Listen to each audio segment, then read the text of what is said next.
विधानसभा उपचुनाव के नतीजे वैसे तो सबके सामने आ चुके हैं, फिर भी मैं बता देता हूं ये नतीजे बीजेपी के लिए या बीजेपी के नए अध्यक्ष नितिन नवीन के लिए एक बड़ा झटका है।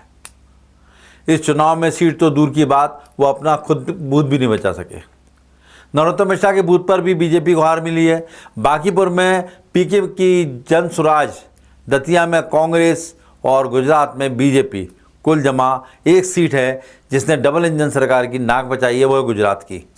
और बीजेपी के नए नवेले अध्यक्ष नितिन नवीन की भी नाक बचा दी है क्या हो तो, वरना हम कह सकते थे कि वो अपनी पारिवारिक सीट से भी हाथ धो बैठे हैं और तो और दतिया की वो सीट भी हार गए, जिसे जीतने के लिए जमकर सियासी ड्रामा हुआ। सीट खाली कराने का तरीका जितना नाटकीय था, नतीजा आने तक दोनों पार्टियों की हर एक चाल उतनी ही ड्रामेटिक थी। इस चुनाव में स्ट्रेटेजी से लेके सबोटाज दोनों ही सीटों पर दिखाई दिया। बांकीपुर में पढ़े लिखे मतदाता बीजेपी से नाराज दिखे हैं, तो दतिया में पूर्व मंत्री के समर्थकों की नाराजगी ही पार्टी पर भारी पड़ती नजर आई है। नमस्कार, मैं हूं हरीश दिवेकर और आप देख रहे हैं न्यूज स्ट्राइक। बांकीपुर और दतिया में बीजेपी की हार बहुत कुछ कहती है, बल्कि हम यूं कहें कि दोनों ही सीटें, उपचुनाव सीटें, देश भर में चर्चा का विषय बनी हुई है। दतिया नरोत्तम मिश्रा के कारण और बांकीपुर नितिन नवीन के कारण। हम विस्तार से बात करें उसके पहले कुछ फैक्टर्स पर नज़र डाल लेते हैं। बांकीपुर वो सीट है जहां बीजेपी का कॉन्फिडेंस उसे लीड हुआ। बीजेपी सांसद रविशंकर प्रसाद ने कहा था कि बांकीपुर से बीजेपी कुत्ता या बिल्ली को भी उतारेगी तो जीत जाएंगे, लेकिन नतीजा ये हुआ कि खुद नितिन नवीन और वो अपना बूथ नहीं बचा सके, मतलब रविशंकर प्रसाद भी अपना बूथ नहीं बचा सके। और तो और दतिया में नरोत्तम मिश्रा अपने बूथ पर हार गए। इसलिए कहते हैं कि अति किसी चीज़ की अच्छी नहीं होती। इस हार के बाद खुद नरोत्तम मिश्रा ने यह कहा कि ये उनकी चुनावी राजनीति का पटाक्षेप है। मैं ये कहूँ कि ये निराशा की पराकाष्ठा है, तो इस वक्त ये बिल्कुल गलत नहीं होगा। प्रदेश में मोहन यादव सरकार का ये दूसरा उपचुनाव है जो हार गई है। इससे पहले विजयपुर का चुनाव भी बीजेपी हार चुकी थी। रामनिवास रावत हारे थे। सरकार के तौर पर उनका दूसरा फेल्यूर माना जा सकता है और हेमंत खंडेलवाल की पहली नाकामी। उनके अध्यक्ष बनने के बाद ये पहला उपचुनाव था जिसमें पार्टी को करारी शिकस्त मिली है। साम दाम दंड भेद, चुनावी मैदान में सिर्फ दो दल और उनकी रणनीति ही आपस में नहीं बढ़ती। एक एक चाल में इन चारों बातों का भी खास ध्यान रखा जाता है। यही एक रण है जहां बीजेपी अपने इलेक्शन मैनेजमेंट पर आंख बंद मूंद कर भरोसा नहीं कर सकती, आंख बंद कर भरोसा नहीं कर सकती, और कांग्रेस चाहे लाख ईवीएम पर सवाल उठा ले, लेकिन अपनी जीत पर उसका मुंह सिल जाता है, चुप हो जाती है। जब जीतती है तो ईवीएम नहीं दिखती। किसी भी चुनाव में कोई एक फैक्टर कांस्टेंट है तो वो है बस वोटर। आज आए विधानसभा उपचुनाव के नतीजों ने भी ये साबित कर दिया। मतदाता की मर्जी के आगे ना डबल इंजन की गाड़ी रफ्तार पकड़ सकती है और ना किसी पार्टी की सरकारी मशीनरी उसके मतों को डिगा सकती है। बात बिहार के बांकीपुर की हो या फिर मध्य प्रदेश की दतिया की, दोनों सीटें इस बात की गवाही दे रही है। कहते हैं भगवान की लाठी बेआवाज होती है, और दोनों चुनाव के नतीजे बताते हैं कि वोटर की आवाज़ कितनी भी अनसुनी की जाए, फैसला वही होता है जो वो चाहता है। गुजरात के मांजलपुर में बीजेपी ने बम्पर जीत हासिल की, लेकिन क्या दो इंपॉर्टेंट सीटों की हार को बुलाकर बीजेपी और पार्टी के नए राष्ट्रीय अध्यक्ष नितिन नवीन इस जीत का जश्न मना सकेंगे? सबसे पहले हम बात करेंगे बांकीपुर सीट की। ये सीट बिहार की बहुत ही हाई प्रोफाइल सीट मानी जाती है। सबसे पहले तो इसी मायने में हाई प्रोफाइल है कि ये सीट बीजेपी अध्यक्ष नितिन नवीन की सीट है और उनके परिवार की पारंपरिक सीट है, वो भी आज से नहीं बल्कि एक पीढ़ी से पहले से। वैसे तो इस सीट के 1957 से अब तक के सियासी इतिहास में अलग अलग पार्टियों को जीत मिलती रही, लेकिन 1995 के चुनाव से ये बीजेपी का गढ़ बन गई। बीजेपी का क्या हम कह सकते हैं, ये नवीन परिवार का गढ़ बन गई, क्योंकि 1995 के बाद से अब तक यहाँ सिर्फ दो ही विधायक रहे।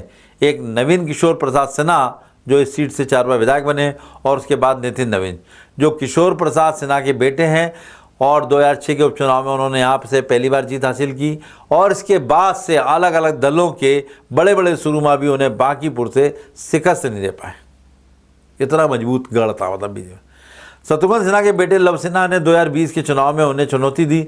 पुष्पम प्रिया चौधरी ने भी इस चुनाव में उन्हें चैलेंज किया, लेकिन दोनों नितिन नवीन के हाथ से ये सीट नहीं छुड़ा पाए। जो बड़ी बड़ी पार्टी के दिग्गज नहीं कर पाए, वो प्रशांत किशोर ने कर दिखाया। ये बात भी गौर कीजिएगा कि पहली बार विधानसभा में चुनाव में उतरे चुनावी मास्टरमाइंड प्रशांत किशोर और पीके अपनी पार्टी का खाता भी नहीं खुलवा सके थे। बांकीपुर चुनाव ने उन्हें किस्मत से मिला एक और नया और ताज़ा मौका दे दिया था। और उसके चुनावी रणनीतिकार की छवि को सबसे बड़ा चैलेंज भी नितिन नवीन की पारंपरिक सीट को जीतकर उन्होंने अपनी साख और अपनी पहचान दोनों को बचा लिया है। एक बात और, इस सीट का नाम भले ही बांकीपुर हो, लेकिन ये बिहार की पौष और काफ़ी पढ़ी लिखी जमात वाला इलाका कहलाता है। यानी यहाँ जागरूक मतदाताओं की संख्या ज़्यादा है। यहाँ क्या यहाँ के पढ़े लिखे वोटर्स बीजेपी से नाराज़ थे? सवाल उठता है। अब बात दतिया ही करते हैं। पॉलिटिकल ड्रामा कहने की बजाय इसे अगर पॉलिटिकल एपिक कहा जाए तो भी कुछ गलत नहीं होगा। कांग्रेस से राजेंद्र भारती से ये सीट हासिल करने के लिए जाल बिछाया किसी और ने, टिकट मिला किसी और को और जीता कोई और। गजब है। साल 2023 के विधानसभा चुनाव में कांग्रेस के राजेंद्र भारती ने दतिया से जीत हासिल की थी। बीजेपी के कद्दावर मंत्री नरोत्तम मिश्रा को मात देकर वो विधानसभा पहुंचे थे, लेकिन 1998 के बैंक के लोन में ब्याज में गड़बड़ी करने के मामले में का जिन्न जो है अचानक बाहर निकला। अदालत ने उस मामले पर राजेंद्र भारती को 3 साल की सजा सुनाई और रातों रात उनकी कुर्सी छिन गई। इस पूरे सियासी चक्रव्यूह का मास्टरमाइंड नरोत्तम मिश्रा को माना गया। मैं ये नहीं कह रहा कि वो अटकलें हैं जो इस घटनाक्रम के बाद सियासी गलियारों में खूब सुनी और सुनाई गई। कांग्रेस ने भारती की विधायकी बचाने की जी तोड़ कोशिश की, लेकिन कोई कोशिश काम नहीं आई। ये बात इसी साल मार्च और अप्रैल के बीच की है। तब से जो सियासी ड्रामा शुरू हुआ है, आज के नतीजों के साथ उसका पटाक्षेप हो गया। भारती की सीट गई, दतिया में उपचुनाव तय हुए। इसके बाद वो दिन भी आया जब पार्टी को अपने अपने कैंडिडेट डिक्लेयर करने थे और नामांकन भरा जाना था। बताया जाता है कि नरोत्तम मिश्रा ने टिकट मिलने से पहले ही अपना नामांकन पत्र खरीद लिया, प्रचार प्रसार शुरू कर दिया, होर्डिंग पोस्टर बैनर लगा दिए। वो कहते हैं ना, कॉन्फिडेंस अच्छा होता है लेकिन ओवर कॉन्फिडेंस लेट डूबता है। नरोत्तम मिश्रा इसका जीता जागता उदाहरण माने जा सकते हैं, बेहद ताज़ा उदाहरण देखे जा सकते हैं। सिर्फ नरोत्तम मिश्रा ही नहीं, सियासत के बड़े बड़े जानकार भी ये मान बैठे थे कि टिकट नरोत्तम मिश्रा को ही मिलेगा, लेकिन सर्वे रिपोर्ट में नरोत्तम मिश्रा जीत दिलाने वाले उम्मीदवार बनकर नहीं उभरे। पार्टी ने उनका टिकट काटा। इसके बाद सियासी ड्रामा सड़क से चरम तक पहुंचा। नरोत्तम मिश्रा के सारे समर्थकों ने टिकट कटने के बाद इस्तीफा दे दिया। क्या समर्थकों की नाराजगी को पार्टी ने कम आंका? यही गलती दतिया में कहीं भारी तो नहीं पड़ गई? ये भी बड़ा सवाल है। एक ड्रामे को हिट बनाने के लिए हर इमोशन की दरकरार होती है। इस ड्रामे में गुस्सा भी था, प्यार भी था, शुभचिंतकों की हैरानी थी और आंसू भी थे।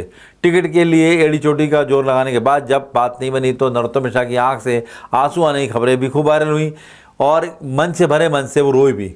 लेकिन दतिया के नाम इस ड्रामे का अंत बीजेपी के ट्रेजिक से ही साबित हुआ। प्रदेश में खुद की सरकार होने के बावजूद दतिया जैसी सीट बीजेपी नहीं बचा सकी। डबल इंजन सरकार के साथ साथ ये नितिन नवीन के मैनेजमेंट पर भी सवाल उठाती है।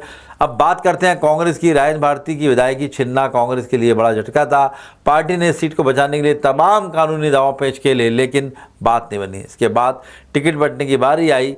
बीच में ये बयान वायरल करा गया कि राजेंद्र भारती ने कह दिया कि उन्हें या उनके परिवार को टिकट न दिया जाए, वो पार्टी की जीत में मदद करेंगे। सारे सर्वे के बाद टिकट मिला घनश्याम सिंह को।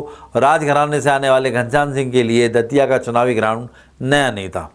वो पहले भी यहाँ से विधायक रह चुके हैं। 1993 में वो पहली बार दतिया से चुनाव जीते और 2003 में उन्होंने राजेंद्र भारती को ही चुनावी मैदान में हार का स्वाद चखाया था। 2008 में दतिया में नरोत्तम मिश्रा से हारे, उसके बाद सेवड़ा का रुख किया। 2018 के चुनाव में वो सेवड़ा से विधायक बनकर विधानसभा पहुँचे। इस बार पार्टी ने उन्हें नरोत्तम मिश्रा के खिलाफ दतिया से टिकट दिया। वो कांग्रेस की उम्मीद पर खरे भी उतरे, लेकिन दिलचस्प बात यह है कि पार्टी का साथ देने का वादा करने वाले राजेंद्र भारती को कांग्रेस ने नतीजा आने के एक दिन पहले निलंबित कर दिया। उन पर सबोटाज के आरोप लगे। देखा जाए तो दतिया चुनाव ने काफ़ी कुछ बदल दिया। इसे हम कह सकते हैं कि नरोत्तम मिश्रा की चुनावी राजनीति पर फुल स्टॉप लग गया है। 2028 तक वो अब कोई चमत्कार की बात करें या चमत्कार कर सकें तो बात अलग है, वरना अब उन्हें बीजेपी से दतिया में टिकट मिलना नामुमकिन कहा जा सकता है। पर वो खुद कह चुके हैं कि वो समंदर है, लौटकर आएंगे, इसलिए इंतजार किया जा सकता है। याद दिला दूं, बीजेपी ने नरोत्तम मिश्रा की ही जीत की जिम्मेदारी सौंप दी थी। नतीजों से साफ है कि नरोत्तम मिश्रा इस जिम्मेदारी पर खरे नहीं उतरे। इस चुनाव के बाद राजेंद्र भारती की चुनावी पारी कांग्रेस में खत्म कही जा सकती है और शायद ये भी हो सकता है कि दतिया बीजेपी की जगह कांग्रेस का गढ़ बन जाए। एक धब्बा प्रदेश सरकार और नए राष्ट्रीय अध्यक्ष नितिन नवीन पर भी है, लेकिन अभी और चुनावी आएंगे। नितिन नवीन और दतिया की तासीर पर अभी किसी फैसले पर पहुंचना बहुत जल्दबाजी साबित हो सकता है, या किसी भी उपचुनाव के फैसले से किसी भी राष्ट्रीय विश्व स्तर की पार्टी के राष्ट्रीय अध्यक्ष के बारे में सवाल खड़ा करना वो भी गलत हो सकता है। हम घटनाक्रम पे बात कर रहे हैं, अभी इसमें एक बड़ा नाम छूट गया है। दतिया उपचुनाव की बात करें तो दतिया उपचुनाव की जिम्मेदारी केंद्रीय मंत्री ज्योतिरादित्य सिंधिया को भी दी गई थी। ऐसे में ज्योतिरादित्य सिंधिया का जो ग्वालियर चंबल प्रभाव माना जाता है उस पर भी सवाल खड़े होंगे, क्योंकि ज्योतिरादित्य सिंधिया अपने गढ़ में काफ़ी प्रभावी मानता है, उनका एक वोट बैंक है, उनके समर्थक हैं। ऐसे में नितिन नवीन, नरोत्तम मिश्रा और फिर ज्योतिरादित्य सिंधिया वो इससे बरी नहीं हो सकते, वो भी इसके प्रभारी थे, तो उन्हें भी हार की जिम्मेदारी लेना पड़ेगी। नमस्कार। इसी मुद्दे से जुड़ा हुआ हमारा आज का सवाल है, क्या बांकीपुर और दतिया की हार नितिन नवीन की लीडरशिप पर सवाल खड़े कर रही है? आप अपना जवाब हाँ या नहीं के ऑप्शन में दे सकते हैं। इसके लिए आप हमारी वेबसाइट www.thesoot.com पर विजिट कर सकते हैं, या फिर हमारे social media platforms YouTube, Facebook और इंस्टाग्राम पर भी जा सकते हैं। पिछले एपिसोड में हमने आपसे सवाल किया था कि दतिया उपचुनाव में महिलाओं की कम वोटिंग से क्या बीजेपी को नुकसान होगा। इसके जवाब में 89% लोगों ने हाँ और 11% लोगों ने नहीं के ऑप्शन में जवाब दिया है। लेटेस्ट, इन्वेस्टिगेटिव और इन डेप्थ खबरें देखने के लिए ज्वाइन कीजिए द सूत्र का व्हाट्सएप चैनल, सब्सक्राइब कीजिए यूट्यूब चैनल, लाइक कीजिए फेसबुक पेज और पढ़ते रहिए www.thesoot.com।